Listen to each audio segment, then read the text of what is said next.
The Great Pumpkin Puzzle. Story and song by Jim Cullinane. Read by Joseph Allen. Chapter 4. Something Fishy. Underneath the blanket was a shiny black whale's tail growing out from the bottom of the pumpkin. The tail flapped forlornly on the ground like a fish out of water. Again, a gasp ran through the crowd. Oh my goodness, said the bewildered judge, adjusting his spectacles to make sure he wasn't seeing things. What kind of Halloween witchcraft is this? He asked. It isn't witchcraft, said Vince. It's science. I suspect Lydia has been mixing and matching different plants and animals together to make her monster pumpkin. By Jove, he's right, said the judge. I remember reading about someone splicing together the genes of a tomato with a fish, but here it looks like Lydia's crossed a pumpkin with a whale. No wonder it's so big, said someone in the crowd. Well, that's certainly against the rules, said the judge. That's not natural, and it's certainly not organic. Furthermore, it's just plain dangerous. Who knows what might happen? Oh, for crying down the kitchen sink, whined Lydia. It's just a little experiment. It's not going to hurt anyone. Then, at that precise moment, the pumpkin's whale tail flapped down hard on Lydia's foot. She screamed yet again. The crowd laughed, and the judge promptly pulled the prize from the giant pumpkin. I hereby disqualify Lydia Curdle for cheating and move that she be banned from all future organic vegetable growing competitions.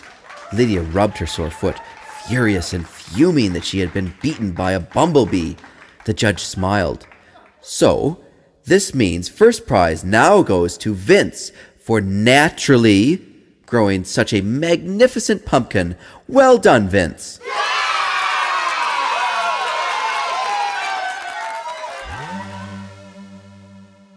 That's not fair, moaned Lydia as she hobbled off home in the hugest huff you've ever seen. She mumbled and shouted out the rudest words that we couldn't possibly repeat here. That's no way to behave now, is it?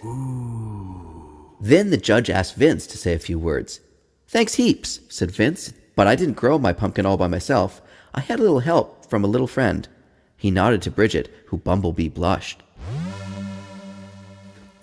Then Vince rummaged in his wheelbarrow and pulled out an old ukulele. In fact, I wrote her a little song because while everyone knows what a good job honeybees do, not many people know how great bumblebees are, especially this one. And Vince began to sing. Busy bumblebee buzzing round. I like your bumblebee sound. You're fun to have around when you buzz, buzz, buzz, little bumblebee. Buzz, buzz, buzz, little bumblebee. You're a happy, hairy little bumbling bee, buzzing about, you're a bit clumsy, bouncing off those flowers and leaves when you buzz, buzz, buzz, little bumblebee. Buzz, buzz, buzz, little bumblebee. You're tougher than the honeybees. You'll take off at just 6 degrees. A little shiver to warm your wings. Then you buzz, buzz, buzz, little bumblebee. Buzz, buzz, buzz, little bumblebee.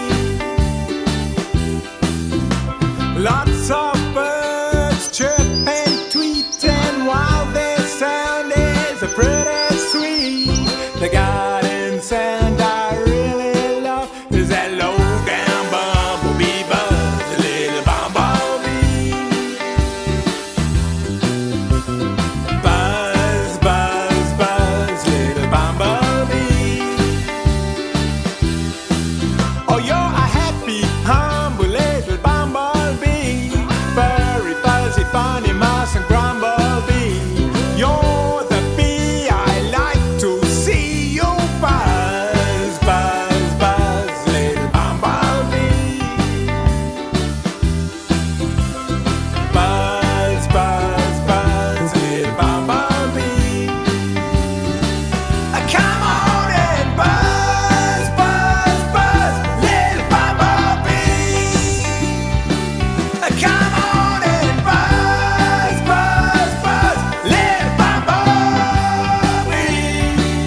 Come on.